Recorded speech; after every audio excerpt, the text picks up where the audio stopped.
to the chairperson's address. My dear Dr. Karan Singh, with whom I share a birthday, 9th March, except I am 1 year senior to him. He is now 1930, he is 1931. I'm sorry, in the bargain I've confessed my old age. I'm Singh, daughter, Mr. Amol Vardhan, and Dr. Bhargupta, ladies and gentlemen. I must thank the organization of the function to ask me to say a few words on this occasion, and which, as a result of which, I went through the book, not in its entirety, the substantial parts of it which made me realize how important it was for the book to be published.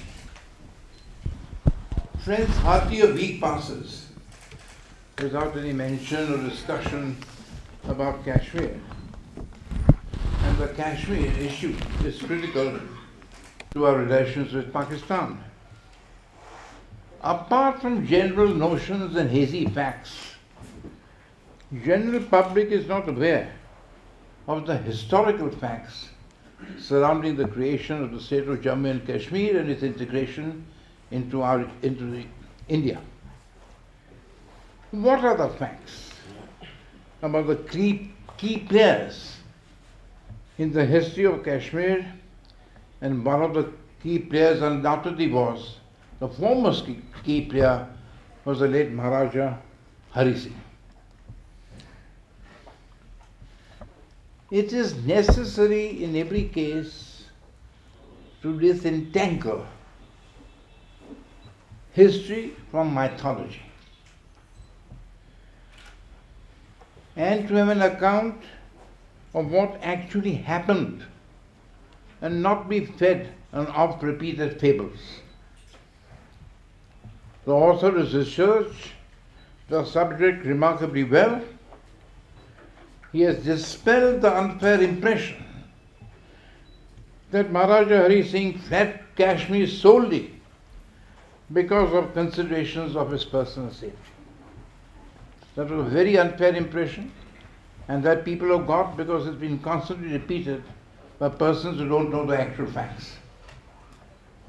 It was at the insistence of Menon, who had made the air dash to Kashmir and who was also entrusted with the task of bringing the signed instrument of accession and ensuring that the Maharaja, in view of the precarious situation which was developing in the state, with the raiders almost at the doorstep, with the support of Pakistani army, that his person was vital to India.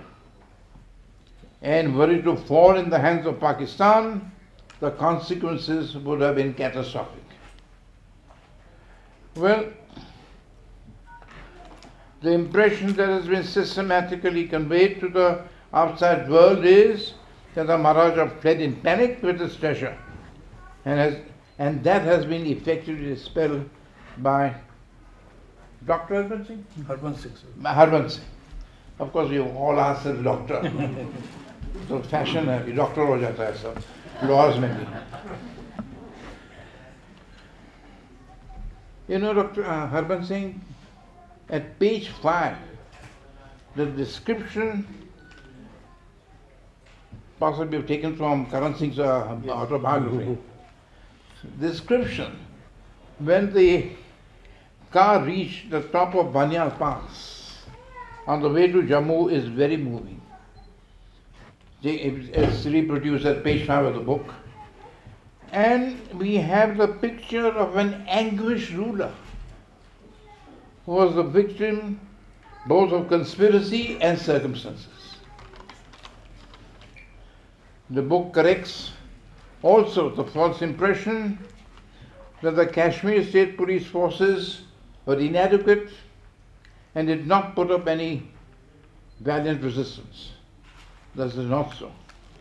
They did so against great odds and despite inordinately delayed help from Indian forces. And I didn't know that. I must tell you, I must confess my ignorance. I don't know many people know it. It is very important, Harbans Sahib, that you have corrected that impression, and really that's we pay a homage to the memory of those valiant forces who fell in defending the state of Kashmir. Well, I must say the book paints a rather unflattering picture of Pandit Nehru. It has passed severe strictures on Sheikh Abdullah and others. Not many may agree with the author. After all, history teaches us to respect one another's delusions. The merit of the book is that it lies in the different avenues it has opened, the different perspectives it has unfolded, and the myths it has demolished. And it has provided a stimulus for an informed and objective study of the events preceding the integration of the state into India and subsequent developments over the years. And we know how Kashmir has dominated national and international discourse.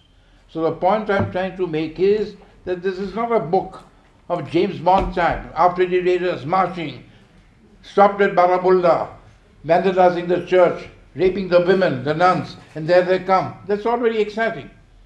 And our troops coming and they live. You must see beyond what happened. See the historical events which compel the ruler to really agree to sign the instrument of accession. That's important. Unless you understand the historical context and perspective, you will not have any meaningful discussion of Article 370. When people discuss these provisions and other provisions of the Constitution, it's necessary to keep in mind the historical events which led to it, the context, which is all important. And well, in the end, I will conclude with a quote from my favorite author, Will Durant. Will Durant, in his famous Lessons of History, says, "We must operate with partial knowledge and be provisionally content with probabilities. In history, as in science and politics, relativity rules, and all formulas should be suspect. History smiles at all attempts to force its flow into theoretical patterns or logical grooves. It plays havoc with our generalizations, breaks all our rules. History is baroque. Perhaps within these limits we can learn enough from history to bear reality patiently." Dr. Harbans, may I compliment you with my reservations about what you have said in the book. For this book which you have published, which was very necessary and for which I think we are all indebted to you. And with those few words I'll conclude and thank you for your patience.